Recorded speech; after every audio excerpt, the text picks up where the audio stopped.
آریایی یعنی چه؟ می توان رد پای نژادی به نام آریایی را در تاریخ ایران زمین گرفت و به امروز رسید. ایرانی ها تا چه حد می توانند خود را آریایی بنامند؟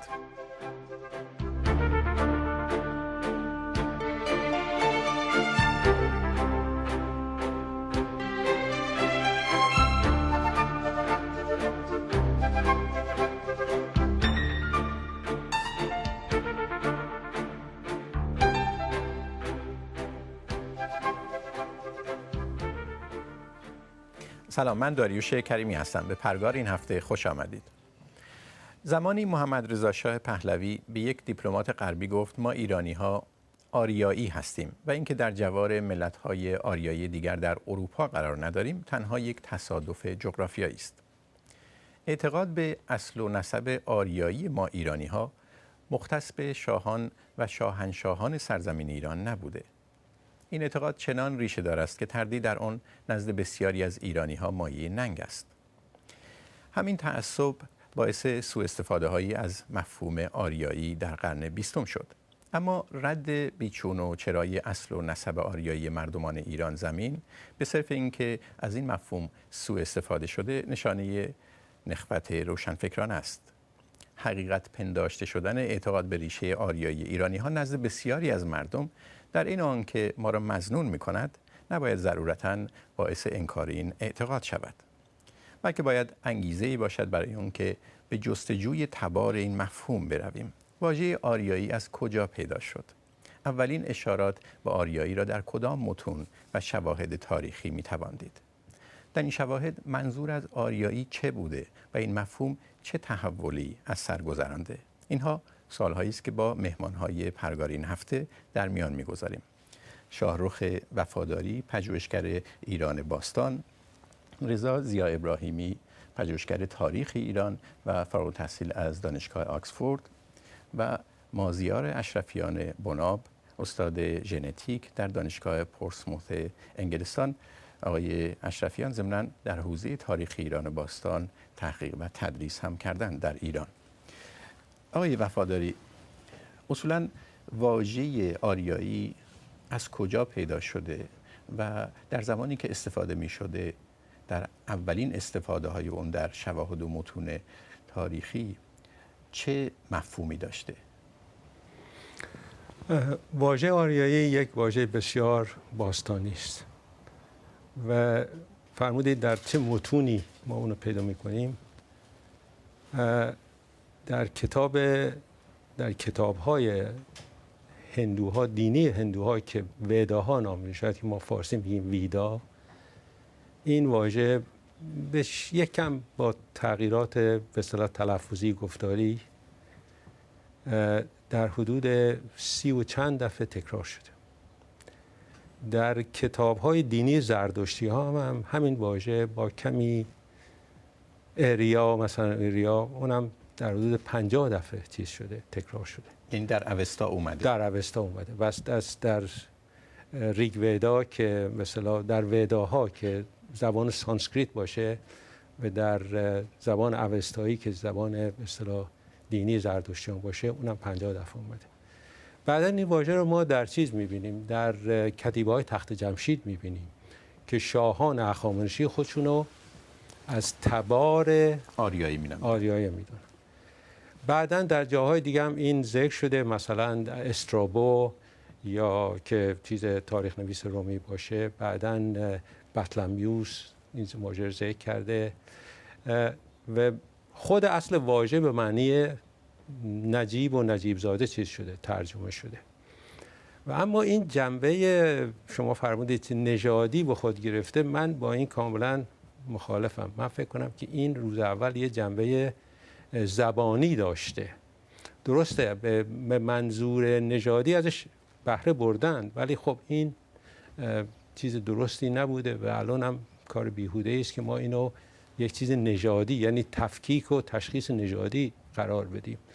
این یه چیز زبانی بوده و یک نفر انگلیسی به نام جونز ویلیام جونز تحقیقات بسیار بسیار جالبی در این موضوع کرد و به این نتیجه رسید که زبان سانسکریت که زبان دینی براهمن ها باشه با زبان لاتین، با زبان یونانی باستان، با زبان سلاوونیک ها، با زبان ایرانی، اینا هم ریشه هستند. بعداً یه واژه اختراع شد به اسم هند اروپایی. هند اروپایی هم که خب چون که این زبان ها از هندوستان تا اروپا چیز داشت، هند اروپایی این واژه رو اختراع کردن. البته ویلیام جونز اختراع نکرد، یه نفر دیگه به نام یانگ اختراع کرد، یعنی به اصطلاح چیز کرد، درست کرد این واژه رو. به این نتیجه رسیدن که الان ما نگاه بکنیم می‌بینیم که در حدود نصف مردم دنیا با زبان‌های گفتگو می‌کنند که خیلی به هم شبیه، ریشه‌شون مشترکه. ریشه‌شون مشترکن و این زبان‌ها رو میگن ریشه هند و اروپایی.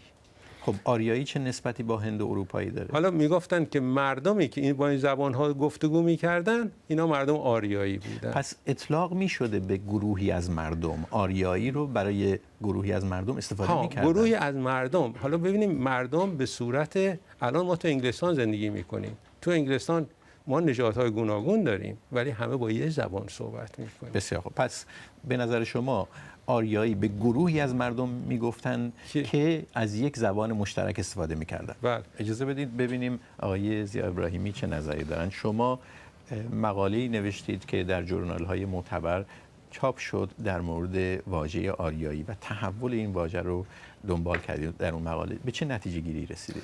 بله، من دلم میخواد برگردم به بحث گروه و ربط آریایی و یک گروه.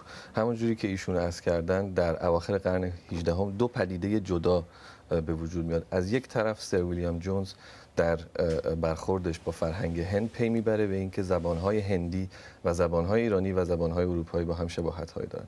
همزمان دانشمند فرانسوی به نام آنکتیل دوپرون که اوستا شناسی بود که اولین ترجمه اوستا را به یک زبان اروپایی به زبان فرانسه انجام داد، ایشون در سالهای 1760 میخواست اشاره بکنه به قومی که اوستا رو نوشت و واژه آریا واجا که در اوستا هست و ایشون گمان زنی کرد کلمه آریا رو به جای اینکه همانطور برگردانه کمی فرانسه سازیش کرد و کلمه آریان رو به وجود آورد که بعداً وارد زبان انگلیسی میشه به نام به شکل ایرین و به زبان آلمانی آریش.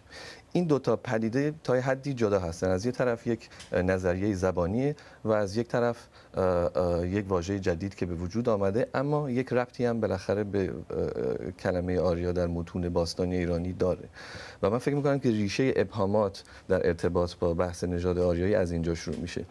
در دهه‌های بعد در اواخر قرن 19 میلادی نویسنده های رمانتیک که اکثرا آلمانی بودن و در حال توسعه دادن ایدئولوژی ناسیونالیستی بودند و اصولاً با ایده برابری انسان‌ها مشکل داشتند، یواش یواش شباهت زبانی رو تبدیل می‌کنند به نسبت نژادی. اینجا بحث نژاد یعنی مفهوم مدرن زیستی و بیولوژیکی اروپایی و از کلمه آنکتیل دوپرون آریان استفاده میکنن واسه اینکه به این مردمانی که زبانهای هندی و اروپایی صحبت میکنن اشاره بکنن. کلمه هند و اروپایی هم بود و هنوز هم هست و به کار میره، مخصوصا در زبان شناسی، اما کلمه آریان یک بار حماسه‌ای و افسانه‌ای و شاعرانه‌ای داشت که بیشتر باب میل رمانتیک ها بود. این در واقع ریشه بحث نژاد آریایی که بعد البته در قرن 19 پیشرفت‌های زیادی خواهد کرد. در نیمه دوم قرن 19 نژاد در واقع اسباب تاریخ دیده می شده و تضاد بین نژاد آریایی و نژاد سامی چیز خیلی مهمی بوده. مثلا ارنست رنان باور داشت که تضاد بین این دوتا نژاد محوری است که تمامی عالم در دور آن در حال چرخش است و این مسلماً نقش مهمی در تصور یهود ستیزی بازی کرده. یعنی میخواید بگید که ما واژه آریایی و مفهوم نژادی از اون رو از غربی ها گرفتیم؟ کاملا. اولین خود واژه که وجود داشته، خود واژه وجود داشته، اما این مفهوم جدید رو مفهوم جدید بله، به خاطر اینکه ببین اولین کسی که به زبان فارسی به نژاد آریان اشاره میکنه میرزا آقاخان کرمانی که در دهه آخر قرن 19 از این کلمه استفاده میکنه و از کلمه فرنگیش استفاده میکنه، از کلمه آریان استفاده میکنه و حتی توی پرانتز با حروف لاتین اینو ذکر میکنه. این دورانی که هنوز کلمه آریایی یعنی آریان بومی سازی شده ایرانی هنوز به وجود نیامده. اون کار تا اونجایی که مطالعات من نشون میده کار آقای رضا شفقه که در کتاب معروفش راجع به تاریخ باستان این واژه اروپایی آریان رو در واقع تبدیل به آریایی میکنه و در تمام این متون ناسیونالیستی در واقع وقتی که آدم بحث نژاد آریایی هست اشاره به نظریه نژادی اروپایی است، یعنی بحث گروه‌های زیستی متفاوت انسانی که در انزوا به سر بردن و آمیخته شدن یا نشدن و سلسله مراتب بین نژادها وجود داره. بله، ولی قبل از اینکه به بحث سلسله مراتب برسیم و سوء استفاده هایی که از مفهوم نژادی آریایی شده، آقای وفاداری میگن در متون قدیمی از جمله در اوستا واژه آریایی یا نسخه های ابتدایی واژه آریایی با تلفظهای متفاوت بله به گروهی از مردم اطلاق می شده. این گروه مردم چیزی که درشون مشترک بوده زبان بوده. حالا میخوام ببینم آقای اشرفیان شما نظرتون چیه؟ آیا مطالعات ژنتیک که میتونه مشخص کنه که گروه‌های انسانی حتی در گذشته‌های دور چه تشابهات بیولوژیکی داشتن مدرکی داره، شواهدی هست از نظر علم ژنتیکی ثابت کنه که این گروه مردمی که نژاد آریایی نامیده میشدند یا آریایی نامیده میشدند به دلیل زبان مشترک واقعا شباهت‌های بیولوژیکی هم داشتن؟ من دوست دارم بحث رو اینجوری شروع کنم که علم ژنتیک و در رشته بیولوژی ما اصلا چیزی یا مفهومی به عنوان نژاد یا ریس اصلا نداریم و نمیتونیم انسان‌ها رو به نوعی از هم تفکیک کنیم از نظر بیولوژیکی یا ژنتیکی و بگیم که با توجه به خصوصیات اینها یک نژاد هستند و گروه دیگه انسان‌ها یک نژاد. ما انسان‌ها ریشه مشترک در تاریخ داریم. وقتی به دی ان ای مایتوکندریال نگاه می‌کنیم می‌بینیم تمام انسان‌های مدرن، تمام انسان‌هایی که امروزه در کره زمین زندگی می‌کنن یک مادر داشتن، یک مادر مشترک که حدود 140,000 سال پیش توی قاره آفریقا، حاشیه شرقی آفریقا زندگی می‌کرده. و همینجور اگر به شاخص دیگه ژنتیکی که در کروموزوم وای حضور دارن، وجود دارن نگاه بکنیم می‌بینیم باز تمام انسان‌ها ریشه‌شون به یه مردی برمیگرده که اون هم در همون تقریبا در همون حوالی زمانی و مکانی در آفریقا زندگی می‌کرده. به این ترتیب می‌بینیم که ما انسان‌ها در به اصطلاح یک گونه بسیار جدید هستیم. ما فقط 140,000 سال عمر از به اصطلاح گونه ما میگذره. زمان به سمت جلو که میایم چنان تفاوت‌هایی ایجاد میشه، بخشی از انسان‌ها سیاه‌پوست میشن، بخشی‌ها زردپوست میشن، سفیدپوست میشن و مگر نژادها همینا نیستن؟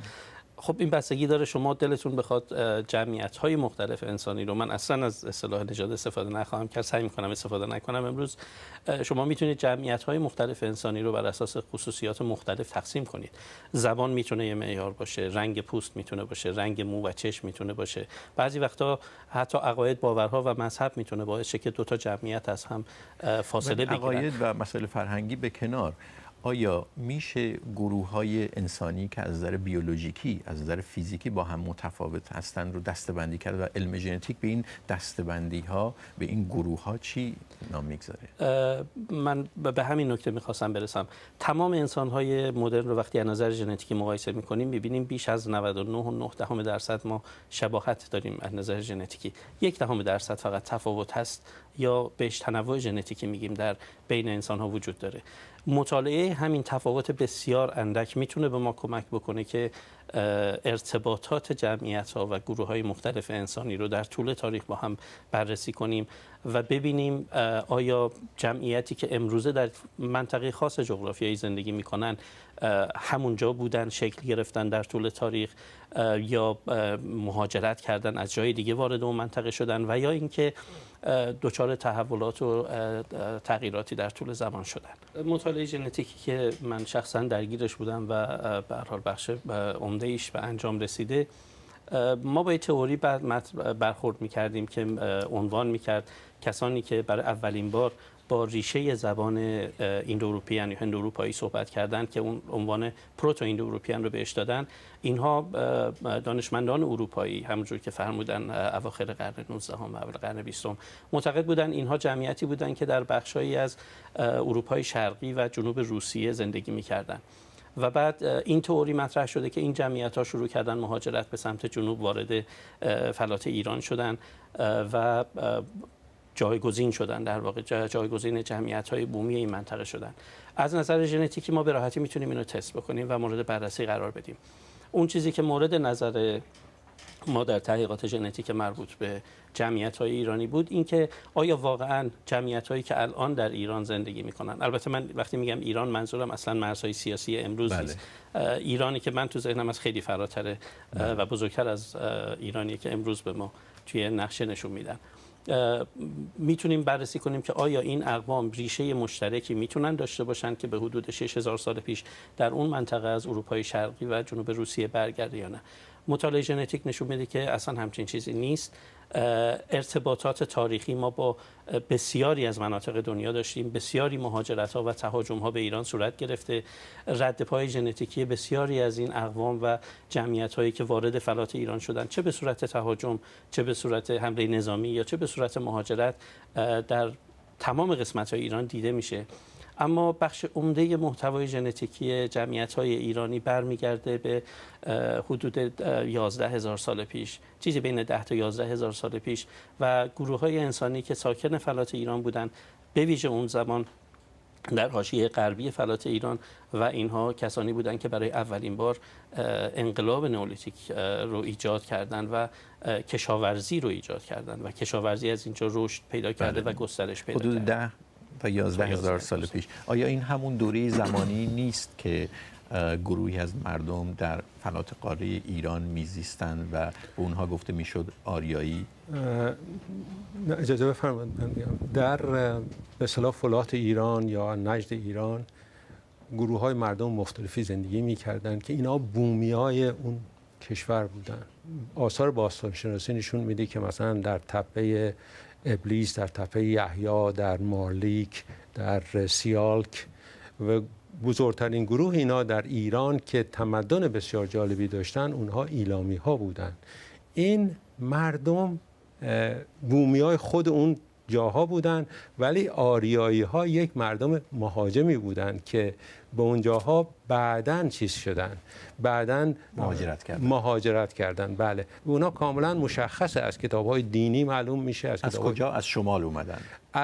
بله، از شمال، به طرف ایران از شمال چیز اومدن، از شمال شرقی ایران، از طرف خراسان بزرگ اومدن، از طرف اگر یه خورده بریم بالاتر از طرف آسیای میانه آمدن و بعداً هم ایشون فرمودن خیلی احتمال میره که از اوکراین و از یورال و از اونجا اومدن، یا مثلا از سیبری، از جنوب سیبری. بله. آیا چنین مهاجرتی از جانب گروهی که آریایی نامیده میشدن به سمت فلات قاره رو شما در تحقیقات ژنتیک میتونید رد پای ازش پیدا کنید؟ تحقیقات ژنتیک این رو نشون نمیده. این که عده‌ای مطرح شده در سالهای سال در کتاب‌های درسی و تاریخ ما مطرح شده، اقوامی از شمال، حالا شمال شرق یا شمال غرب، مهاجرت کردن، وارد فلات ایران شدن.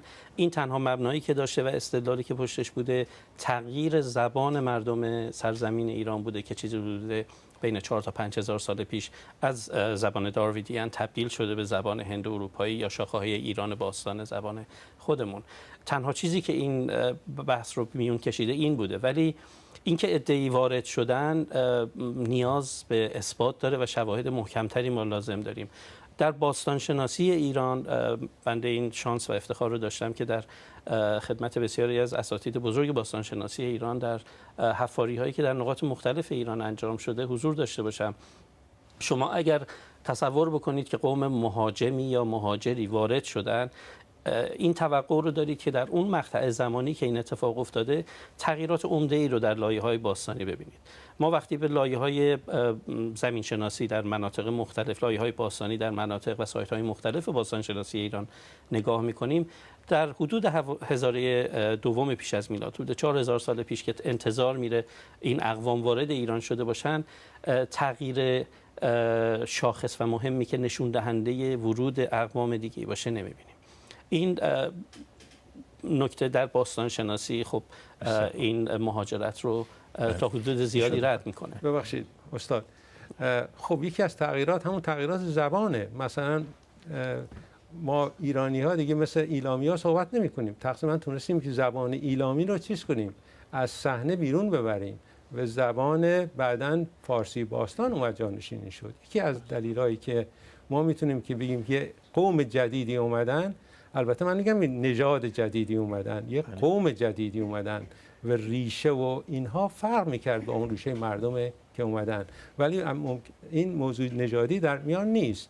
ولی معتقد هستید یک گروهی از مردم به نام آریایی اومدن مستقر شدن. اومدن مستقر شدن، حالا آریایی یا هر چی می‌خواد. در مورد مفهوم نژاد صحبت خواهیم کرد چون اون هم یک حلقه اساسی در این بحثه، ولی اجازه بدید ببینیم در مورد زبان که آقای وفاداری صحبت می‌کنن، آیا واقعاً زبان اون مردم آریایی بود و زبان دیگه‌ای بعد از اینکه اونها غالب شدند رواج نداشت؟ برای اینکه متون هخامنشی خیلیاش به زبان اون چیزی که شما آریایی اینجا ممکنه بنامید یا زبان هند اروپایی نیست دیگه، درسته؟ چرا هست؟ ایران باستان هست. ببینید ما هیچ برداشت قاطعی راجع به معنی کلمه آریا و خوانش‌های مختلفش ایران و غیره نمیتونیم بکنیم، چون اولا این کلمه در طول تاریخ باستان ایران در حال تغییر و تحوله.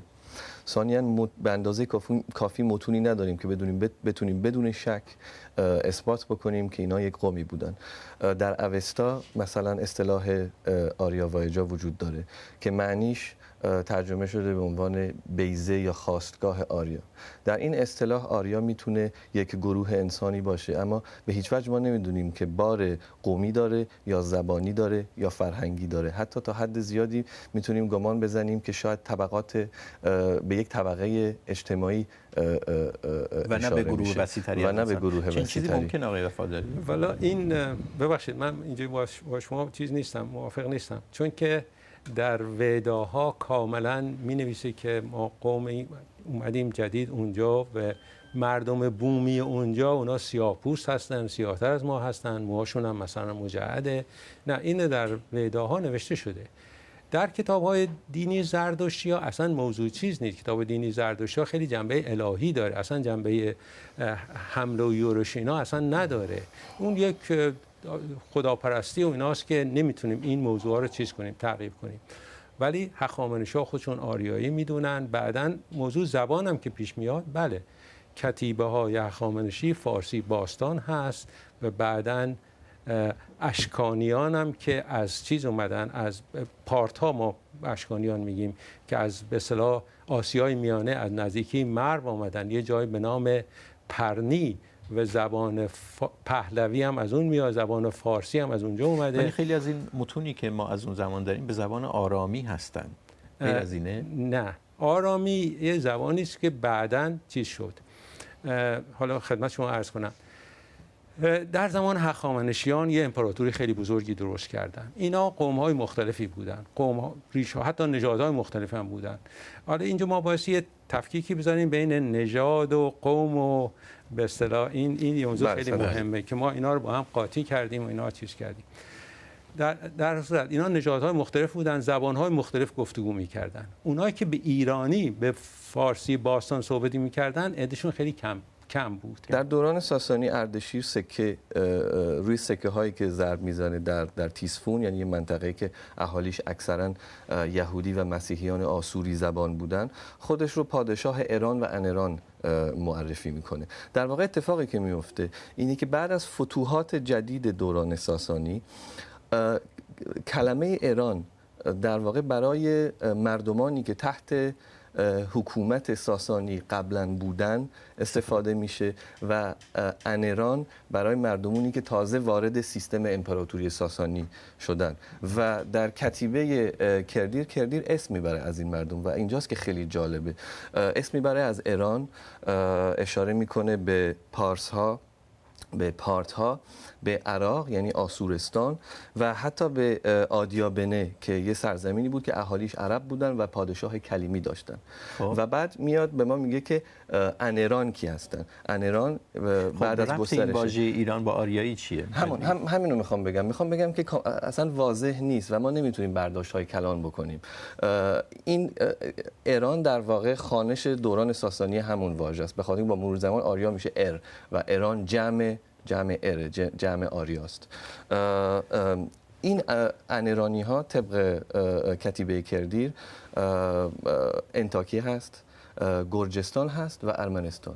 یعنی در مفهوم آریا یا ایران کردیر توش عرب هست، آسوری هست، مردمانی که هیچ در ربطی به نژاد واحدی به نام آریایی یا ندارن، حتی فرهنگ یا زبان مشترک ندارن، اما در انران ارامنه هستند که شباهت‌های فرهنگی و زبانی با مثلا پارس‌ها دارند. این نشانه اینه که این ایده در دوران ساسانی تبدیل به یک ایده جغرافیایی شده. اینه که این زیر سوال میبره که حتی قبل از اون آریا یعنی آریا ببینید یک اسم گروهی هست، اما ما نمیتونیم قطعاً بگیم که این بار قومی داشته یا نداشته. در دوران ساسانی که تقریبا 100% نداشته، کمان که در اواخر دوران ساسانی کلمه ایران همیشه به کلمه شهر چسبیده شده که کاملا این ایده جغرافیا و حکومتی رو میرسونه. بله، بذارید اینجا مکس کنیم و ببینیم علم ژنتیک در مورد نژاد چی میگه. شما گفتید که در ژنتیک چیزی به اسم نژاد به رسمیت شناخته نمیشه، ولی خیلی از شاخه‌های علمی استفاده میکنن از خواص ژنتیکی برای اینکه ریشه بیولوژیک فرد رو تا حد زیادی تشخیص بدن، از جمله در علومی که در خدمت تحقیقات جنایی هستن. یعنی میان خصایص ژنتیکی کسی رو سعی میکنن مطالعه کنن ببینن از چه گروه قومیه، مثلا آیا سیاه‌پوست بوده، آیا مثلا آسیایی هست. خود این نشون میده که یه همچین چیزی قابل استفاده هست، مفهومی به عنوان نژاد وجود داره، حالا اسمش رو هر چی بگذارید. همونطور که عرض کردم در علم بیولوژی ژنتیک نه، همچین مفهومی من شخصا بهش اعتقاد ندارم و منابع معتبر ژنتیک یا بیولوژی هم این رو مطرح میکنن که علیرغم اینکه ما عرض کردم بسیار به هم شبیهیم، تمام انسان ها اندکی با هم تفاوت داریم. این تفاوت ها در طول زمان ایجاد شده. شما اگر به منابع ژنتیکی و انسانشناسی نگاه کنید، چیزی حدود 90 تا 95 هزار سال پیش برای اولین بار انسان مدرن از آفریقا خارج شده و وارد خاورمیانه و بعد تمام آسیا و همه اروپا شده. اون جمعیت اولیه‌ای که از آفریقا خارج شدن، باز مطالعات ژنتیک نشون میده گروهی بودن شاید در حد 500 نفر. یعنی تمام ما انسان‌های مدرن که خارج از آفریقا زندگی می‌کنیم ریشمون برمیگرده به اون جمعیت 500 نفره. اما اندکی تفاوت داریم. همین تفاوت کمی که شما ازش صحبت کردید باعث میشه که گروه‌های انسانی فوق‌العاده متفاوت بشن. میخوام ببینم توی علم ژنتیک به این گروه‌های متفاوت انسانی چی گفته میشه اگر نژاد گفته نمیشه؟ همون تغییرات اندکی که در طول این 90-95 هزار سال پیش یا بهتر بگیم 140 هزار سال پیش انسان مدرن پیدا کرده، همون تغییرات بسیار اندک ژنتیکی باعث شده که از نظر ظاهری ما به مقداری تفاوت پیدا کنیم. بله. این تفاوت ظاهری گاهی استفاده شده برای تقسیم بندی گروه‌های انسانی به نژاد یا قوم، ولی از نظر بیولوژیکی، از نظر ژنتیکی انقدر تفاوت‌های ما محدود و کم هست که از نظر ژنتیکی امکان نداره شما بتونید یک جمعیت رو تمایز بدید. محدوده، اما چیزی که ما می‌بینیم تنوع بسیار اعجاب آور گروه‌های انسانیه. می‌خوام ببینم این گروه‌های انسانی، ولی شما می‌خواستید صحبت کنید این گروه‌های انسانی رو چی می‌نامیم؟ مهمه که ما به تاریخچه ایده نژاد هم کمی نگاه بکنیم. ایده نژاد یعنی بشریت تقسیم میشه به گروه‌های مختلف که در واقع در انزوا به سر بردن و با هم فرق میکنن و فقط فرق بین نژادهای مختلف در علم نژاد قرن 19 تفاوت ظاهری نیست، بلکه هر نژاد ارزش‌ها، رفتارها، اخلاق‌هاش، فرهنگش و غیرش ما با اشاره به نژادش در واقع تحلیل میشه و انسان زندانی نژادش. اگر شما از یک نژادی باشید اما در میان یک نژاد دیگه به سر ببرید، برمیگردید به همان خصوصیات خصوصیت‌های اخلاقی و ارزشی. بله دقیقاً. یکی از استدلال‌های علم مدرن جامعه شناسی اینه که شما وقتی که مرزیابی می‌کنید بین نژادها، چون حتی اختلافات ظاهری هیچ وقت صریح نیستن، همیشه تدریجی هستن، همونطوری که مطمئنم شما میتونید تایید بکنید. اینه که مرزیابی بین نژادها خودش یک عمل فاعلی خودسرانه و مستبدانه است که علم امروزه نمیتونه اینو قبول بکنه. از حرف شما استنباط میکنم که چیزی به اسم خلوص نژادی وجود نداره. هرگز همچین چیزی وجود نداشته. وجود نداشتن خلوص نژادی آیا باعث میشه که در علم، در جامعه شناسی مفهومی به نام نژاد دور انداخته بشه؟ نه، یه تفاوت‌هایی هست همونطور که استاد فرمودن. حالا مثلا بهترین نمونه‌ش هم شما پروفسور مارتین ریچارد فرمودید که میشناسید. ایشون یه چیزی کردن، یه مطالعاتی کردن در به اصطلاح آذربایجان ایران که ما میگیم اونا آذری هستن، بعضیا میگن اونا ترکن ولی ترک نیستن. و ایشون خودشون ثابت کردن که یه ژن 10,000 ساله‌ای پیدا کردن. حالا من از لحاظ علمی درست نمیدونم چیکار کردن. ایشون ثابت کردن که مردمی که در آذربایجان ایران زندگی میکنن و ما بهشون آذری میگیم، اونها از ریشه مغول نیستن، اونها ریشه مغولی ندارن، یعنی اونها ترک نیستن، یعنی اونها خیلی ایرانی هستن. و این با وجودی که فرمودید تفاوت بسیار کمه ولی بازم مفید هست که دسته گروه‌های مردم رو چیز کنیم. ولی به صورتی که ایشون هم فرمودن که در زمان ساسانیان، اردشیر بابکان برای اولین دفعه اون ایران شهر، واژه ایران شهر رو به کار برد. آریایی درسته که ایران از لغت آریا میاد ولی ایران شهر رو به کار برد و بعداً ان ایران هم که یعنی اونها غیر ایرانی هستن. اول ایران و ان ایران شهر در اواخر دوران اساسا نه دوران بله. یه چیزی هم شما فرمودید که من نتونستم تموم کنم، اون واژه آرامیا از کجا اومدن. بله شاهان هخامنشی چون که نژادهای مختلفی یعنی زبانهای مختلفی، ما نژاد هم نباید بگیم نژاد، خب یه چیزی است که کاملا سواس با زبانهای مختلفی گفتگو می‌کردن. وقتی شاه یه دستوری میداد، شاه دستور به زبان فارسی باستان میداد ولی خب فارسی باستان که همه مردم نمیفهمیدن.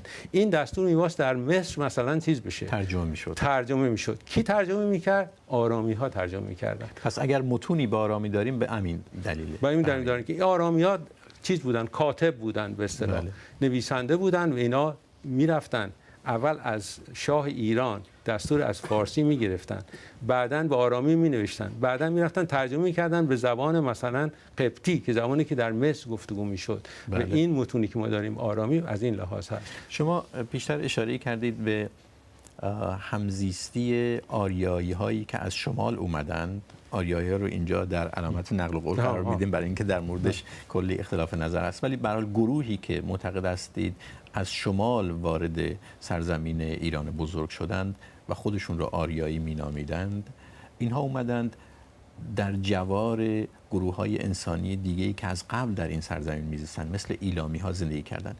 آیا ما شواهدی داریم در مورد اینکه این چه نوع همزیستی بود و آیا همراه با جنگ بود؟ آیا در هم ادغام شدند؟ چی شد؟ این بسیار جالبه این فرمایش شما فرمودید. بازم همون کتاب‌های دینی اینا رو ما چیز کنیم، اینا به اصطلاح قدیمی ترین کتاب هاست، متونی است که ما داریم و اینا هم به صورت مثلا ممکنه شفاهی اول چیز گفتگو شده بعداً نوشته شده و اینا برمیگرده مثلا 1500 سال پیش از میلاد. خب یه دیگه قدیمی ترین چیزی ما نداریم. کتاب هندیا کاملا اون به اصطلاح وداهای به اصطلاح دینی هندیا کاملا فرق میکنه. اونا مثل این که با جنگ و اینا چیز داشتن، روبرو شدن، ولی اونا که به ایران اومدن نه، با جنگ چیزی روبرو نشدن. شاید مثلا فولاد ایران کم جمعیت‌تر بوده و دره‌های سبز و خرمی هم خیلی کمتر از چیز داشته، خیلی کمتر از هندوستان داشته و مردمی که اونجا اومدن تونستن همزیستی بکنن به اصطلاح سیمبیونیک با مردم بومی اونجا زیاد چیزی نداشتن. البته یک اشکالاتی در چیز داشتن در مثلا آناتولیا در ترکیه کنونی میشه در ترکیه کنونی. بله ما یک چیزی داریم، شواهد تاریخی داریم که مثلا هیتی ها وقتی رفتن اونجا یک شهرهای خیلی بزرگی درست کردن، مثلا یکی از شهرهاش هم پایتختشون بود حتوسا اصلا حتوسا اسم فارسیه، اسم اوستاییه. بله بعدن اینا مثلا 1800 سال پیش از این پیش از میلاد رفتن یعنی اونجا شهرهای چیز تمدن اینجا درست کردن، ولی بعداً 1200 پیش از میلاد اینا کاملا از بین رفتن که نشانه جنگ و چیز بود. ولی این در اثر آریایا نبود. اینا ملت‌های دیگه هم کمک کردن، ملت‌های سامی، ملت‌هایی که به زبان‌های دیگه گفتگو می‌کردن، اونا کمک کردن، اون جمعیت از بین بردن. خب شواهد ژنتیک در مورد همون دوره‌ای که ایشون ازش صحبت میکنه که میشه چند هزار سال پیش از میلاد، 2000 سال پیش از میلاد، 2000 سال پیش چی میگه آقای اجازه بدید آقای کریمی من اینجوری ادامه بدم و حتما این بحث ژنتیک رو دلم میخواد تا به صورت کامل عنوان کنم. ما با یه سرزمینی روبرو هستیم که شما وقتی به تاریخ پست گلیشیال بعد از یخبندان بزرگ حدود 11000 سال گذشته تاریخ این سرزمین نگاه میکنید، ما در تو تاریخ تکامل انسان یه سری نقاطی داریم که نقطه عطف بودن در تاریخ انسان. حدود 11200 سال پیش کشاورزی پیدا شده در این سرزمین که یکی از بزرگترین تحولات در زندگی انسان بوده.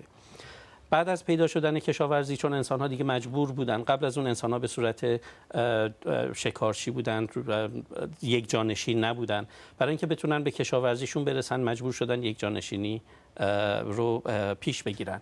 اولین روستاها در فلات ایران، در کل دنیا در فلات ایران شکل گرفته.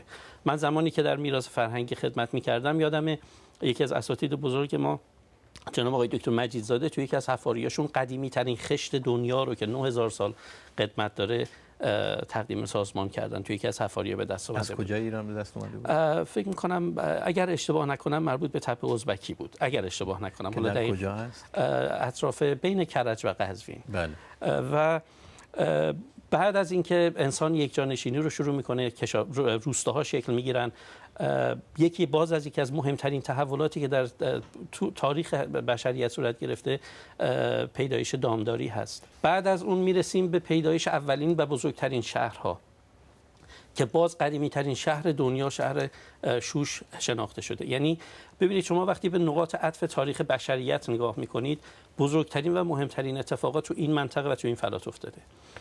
بعد میرسیم به حدود 5500 سال پیش، زمانی که حدس میزنن، به ما اینجوری یاد دادن و به ما اینجوری گفتن که زبان ایندو اروپیان یا پروتو ایندو اروپیان توسط یه عده‌ای از شمال اومده زبان مردم این سرزمین رو عوض کرده. دقیقاً همون زمانی که انتظار میره و مطرح شده که اقوامی از شمال وارد فلات ایران شدن. نه فقط در ایران، مطالعات دیرین هواشناسی بگیم یا پالوکلایماتولوژی نشون میده که منطقه شمال آفریقا، شبه جزیره عربستان، چیزی بیش از 2/3 جنوب ایران و حتی پاکستان و افغانستان دچار شدیدترین خشکسالی در طول 10-11 هزار سال گذشته شده. جوری که تمدن بسیار بزرگ و معروفی که البته معروف که متاسفانه بهش خیلی خوب پرداخته نشده، قدیمی ترین و بزرگترین تمدن ایران، تمدن جیرفت از بین میره و محو میشه. تمدن شهر سوخته یکی از بزرگترین تمدن هاست. یعنی تا قبل از این تصور میشد که تمدن بین النهرین این چه تأثیری روی این زیست آریایی که از شمال اومدن میگذاره؟ خب من تصورم اینه و اعتقادم اینه که آریایی ها یا اون کسانی که من باز تو پرانتز بگیم من اونهایی که از شمال اگر اومدن رو آریایی نمیدونم. من اعتقاد دارم آریایی ها همون انسانایی هستن که از 10-11 هزار سال پیش، از 90,000 سال پیش در فلات ایران ساکن بودن. 10-11 هزار سال پیش انقلاب نئولیتیک رو ایجاد کردن، گسترش پیدا کردن و دانششون تمام این منطقه رو فرا گرفته. ولی معتقد نیستید نژاد هستن؟ در زمانی حدود 4200 تا 4000 سال پیش به دلیل این خشکسالی، تصور بنده اینه و این رو من به عنوان فرضیه جدید مطرح میکنم که مردمانی که تو فلات ایران، بومیانی که تو فلات ایران بودن، به دلیل خشکسالی مجبور شدن مهاجرت کنن به سمت شمال. بله. این مهاجرت به سمت شمال احتمالاً تا پایان این دوره خشکسالی طول کشیده و بعد این مردمان دوباره به سرزمین خشکسالی چقدر بوده؟ حدود 200 تا 300 سال. و اینها همون مردمانی هستن که در بازگشت به گفته زبان شما جدید رو با خودشون آوردن و به گفته ایشون اینها آریایی هستن که با زبان جدیدی اومدن. این تصور من اینه اینها اگر مهاجرت بخش عمده ایشون به احتمال خیلی زیاد به دلیل خشکسالی شدید، به دلیل به اصطلاح پایان اون تمدن‌های بزرگی که در مناطق میانی و جنوبی ایران داشتیم، اینها مهاجرت کردن شمال و زبان رو تئوری آوردن. شما و صحبتشون اینجا به هم میرسه. هر دو معتقد هستید که حدود 4000 سال پیش یک گروهی از شمال اومدن. شما معتقد هستید اینها گروهایی بودن که از قبل مهاجرت کرده بودن به دلیل خشکسالی. 200 سال اون منطقه شمال بودن ولی برگشتن با یک زبان جدید و این گروه یک فرهنگ و پیشینه مشترک به هم زدن و تبدیل شدن به کسانی که بعدها به گفته شما هخامنشیان و ساسانیان خواستن خودشون رو به اونها وصل کنن و بگن ما از اعقاب همونها هستیم. میشه چنین چیزی رو پذیرفت شما که در حوزه زبانهای به خصوص باستانی کار کردید؟ ببینید در درجه اول من اینو خدمتتون عرض بکنم که ایده نژاد امروزه توافق علمی راجبش به کور از بین رفته. قرار نیست که اون گروهی که 4000 سال پیش وارد ایران زمین شدن به گفته ایشون بعد از اون خشکسالی طولانی حتما نژاد بوده باشن ولی گروهی از مردم بودن، چنینه؟ ببینید به نظر من اینا گمان زنی های راجع به تاریخ باستان واسه اینکه ما ریشه ملت ایران رو در واقع بخوایم پیدا بکنیم و من کاملا مطمئن نیستم که اهمیت چندانی داشته باشه و کاملا هم مطمئن نیستم که بتونیم برداشت قاطعی راجع به این عناصر فرهنگی و این تاریخ دوردست بکنیم. چیزی که ما داریم راجعش صحبت میکنیم یه بحث مدرنه، یعنی گفتمان نژاد آریایی در ایران امروزه. به نظر من متونی که در ایران در قرن 20 درش به نژاد آریایی اشاره میشه تاکید بسیاری میکنن روی نسبت نژادی بین ایرانیان و اروپا و تاکید بسیاری میکنن روی اختلاف بین ایرانیان آریایی و مثلا اعراب سامی. این نشانه اینه که بحث آریایی که ما داریم پدیده مدرنیه که ریشه هاش در اروپاست و ما در واقع اون ایده رو پذیرفتیم و وارد گفتمان ناسیونالیستی خودمون کردیم. یعنی شما نگران سوء استفاده هایی هستید که از این تئوری ها میتونه بشه؟ در حد تئوری واقعیت اینه که به نظر میاد که شما هم شواهد قطعی ندارید، به متونی مراجعه میکنید. نگران این هستید که این بحث که عده‌ای 4000 سال پیش اومدن در سرزمین ایران مستقر شدن با یک زبان مشترک، اینها تبدیل بشن به اعقاب ما و ما فکر میکنیم که یک خلوص نژادی داریم به دلیل اینکه از اون گروه هستیم. نه من نگران این نیستم، من فقط دارم میگم که بحث علمی با گمان زنی متفاوته. ببینید ناسیونالیسم یک ایدئولوژی مدرنیه که با گذشته دور همیشه سر و کار داره و خیلی وقتا دوچار به قول فرنگی آناکرونیزم یعنی پس و پیش خواندن تاریخ میشه، پریش زمانی میشه. پریش زمانی بهتر. ببینید من احساس میکنم که خیلی از دوستان یا زمان پریشی میگن. زمان پریشی.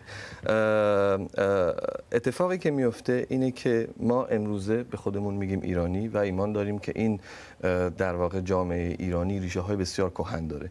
اینی که ما برمیگردیم به متون گذشته و هر جا که ذکری از آریا شده اینو به عنوان مفهوم ملی میبینیم. یعنی در واقع ما یک سری حقایق تاریخی رو تا حدی دستکاری میکنیم برای اینکه وارد قالب دیدگاه ناسیونالیستی مدرنمون بشه. این به نظر من بحثش با علم جداست. ما اینجا در زمینه اعتقاداتیم، اعتقادات ناسیونالیستی، به خاطر اینکه علم امروزه به ما اجازه نمیده که با صراحت کامل راجع به کوچ و زبان و فرهنگ اون دوران برداشت. فرمایش شما کاملا درسته، ولی از لحاظ علمی، از لحاظ زبانشناسی تا 200 سال پیش از این فکر می‌کردن که زبان فارسی یه زبان سامی هست.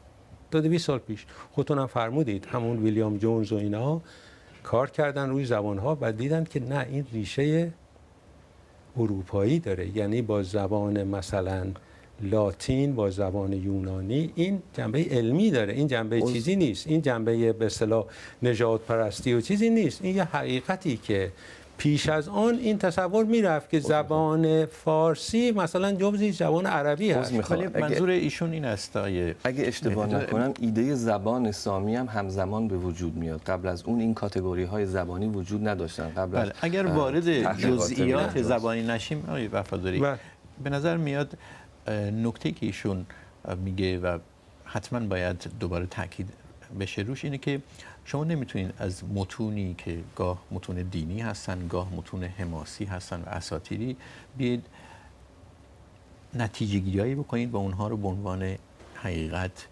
بپردازید و بهشون بالو پر بدید. توی مثلا متونی که در ارتباط با ایران باستان هست ما داریم که مارکوپولو از ایران رد شد رفت چین و گفت نژاد پارسیان. خب ممکنه این کسی بیاد بر اساس چند تا متن اینطوری به این نتیجه برسه که یک نژادی به اسم پارسی هم داشتیم. آیا بر اساس این اشاراتی که در این متون هست میشه تئوری پرداخت و این تئوری رو سعی کرد اثبات کرد که بله گروهی که از 4000 سال پیش آرام آرام وارد ایران شدن از شمال اینها آریایی بودن و بعد سعی کرد تداومی برقرار کرد بین اون آریایی ها و ایرانی های امروز؟ نه ببین اون قصه هایی که در این کتاب ها نوشته شده ما اونا رو کاری نداریم، ولی خود اصلا زبان ما امروز مثلا ریشه های زبان رو میبینیم یک ریشه های مشترکی داره با ریشه زبان های اروپایی. مثلا در فارسی ما میگیم بهتر، اونا میگن بهتر، مثلا ما میگیم یا برعکسش. این یه رشته مشترکی داره، ولی مثلا یا عددا رو این زبانشناسا اینطوری شروع کردن که اومدن عددا رو گذاشتن پهلوی همدیگه، گفتن 1 2 3 4 به زبان‌های مختلف چی میگیم اساسا. بعدن دیدن که نه، به زبان مثلا عربی یه چیز دیگه کاملا تفاوت یعنی میخواید بگید که این جنبه علمی داره. من میگم این جنبه علمی داره، این جنبه نژادی اصلا نداره، جنبه زبانی داره. میخواید بگید که چیزی که مشترک بین اون گروهی که 4000 سال پیش اومدن در فلات ایران مستقر شدن و ما زبانی است که داریم استفاده میکنیم و نه بیش از این. نه بیش از این هم هست. این یکی از چیزهای اصلیش بوده. بعداً می‌بینیم که چیزهای اجتماعی داریم که ما خیلی فرق می‌کنه. بعداً مثلا می‌بینیم منظور که از چیزهای اجتماعی چیه؟ چیزهای اجتماعی مثلا خب کشاورزی یکی از چیزهایی بود که مردم به کشاورزی، اونها که به ایران آمدن، مثلا پیغمبرشون زردشت گفت که کشاورزی بکنید. این مردم به کشاورزی تشویق میکرد، ولی اونا که به هندوستان رفتن اونا به کشاورزی تشخیص چیز نشدن. آقای اشرفیان اینجا صحبت داره خیلی کوتاه پیش از پایان برنامه. من لازم میدونم اینو ذکر کنم. قبلا یه مصاحبه پخش شده از من و ذکر شده بود که بنده مطرح کردم که ما ایرانیان نژاد آریایی نداریم. ببینید وقتی اطلاعات ژنتیکی جمعیتایی که در ایران زندگی میکنن، ایران امروز رو مطالعه و مقایسه می‌کنیم با جمعیت‌هایی که بر اساس یک تئوری اروپایی ریشه اقوام یا گروه‌های آریایی شناخته شدن، می‌بینیم که از نظر ژنتیکی ما اینقدر با اونها تفاوت داریم که نمی‌تونیم ریشه مشترکی با اون جمعیت‌هایی که از اروپای شرقی یا جنوب روسیه مطرح میشه که وارد ایران شدن ریشه مشترک نداریم. ریشه مشترک گروه‌های ایرانی برمیگرده حدود 10 تا 11 هزار سال پیش به جنوب غربی ایران و باز این سوء برداشت نشه. من مطرح نکردم که عده‌ای وارد ایران شدن. ببینید ما وقتی چشم باز کردیم به ما گفتن بچه‌ها این گربه ایران ماست. ما تصورمون از ایران اینه. وقتی من میگم مهاجرت‌هایی صورت گرفته به دلیل اون خشکسالی، ایرانی که در ذهن من هست خیلی فراتر از اینه. بله. مهاجرت‌ها بوده، مهاجرت‌ها در داخل فلات ایران صورت گرفته. ولی این نکته که ایشون میگن که اون گروهی که اومدن مهاجرت کردن کشاورزی می‌کردن، ولی گروه‌های دیگه‌ای که در این سرزمین بودن ما کشاورزی نمی‌کردن. این تا چه حد ببینید ریشه کشاورزی توی همونجوری که عرض کردم توی بخشی از هلال بارور، کشاورزی اولین بار در هلال بارور شروع شده که قدیمی ترین باز بخش این هلال بارور که از فلسطین شروع میشه میاد ترکیه و بعد جنوب غربی ایران و بخشایی از عراق. قدیمی ترین جاش باز جنوب غربی ایرانه، نقطه‌ای که کشاورزی شروع شده. کشاورزی از اینجا گسترش پیدا کرده. خیلیا وقتی میخوان از تئوری مهاجرت آریایی ها با سو پرانتز حمایت کنن میگن ما به اروپایی ها شبیهیم. بله شبیهیم به خاطر اینکه اروپایی ها ریشه مشترکی با ما دارن که حدود 11 هزار سال پیش این کشاورزای اولیه برای به دست آوردن منابع جدید به نقاط مختلف شرق، غرب، شمال همه جا پراکنده شدن. معتقدید اگر ریشه مشترک داریم این یک ریشه مشترک انسانیه و نه نژادی مختص اصلا چیزی به این یا رفتاری یا اخلاقی یا من حالا جدای از بحث ژنتیک این نکته رو بگم که به نظر من این بحث آریایی و نژاد آریایی یه تئوری اروپایی و دانشمندای اروپایی که این تئوری رو مطرح کردن دنبال یه اسم خوب براش میگشتن، یه اسم قدیمی و باستانی، این رو از زبان ما گرفتن گذاشتن روی جمعیت فرضی خودشون و این رو در طول چند دهه گذشته به خورد ما دادن. خیلی ممنونم. فکر می‌کنم این زمان مناسبی برای پایان این بحث. به آخر پرگار این هفته میرسیم. ممنون از شما که این بحث رو دنبال کردید و همینطور از مهمانهای برنامه شاهرخ وفاداری، رضا ضیا ابراهیمی و مازیار اشرفیان بنا. این برنامه را روی وبسایت ما به آدرسی که روی صفحه ظاهر شده میتونید ببینید. اگر نظری دارید یا علاقه دارید در برنامه شرکت کنید، حتما از طریق همین آدرس برای ما ایمیل کنید. ضمناً تمام برنامه‌های ما روی صفحمون در فیسبوک آرشیو شده. شب و روز بر همه شما خوش.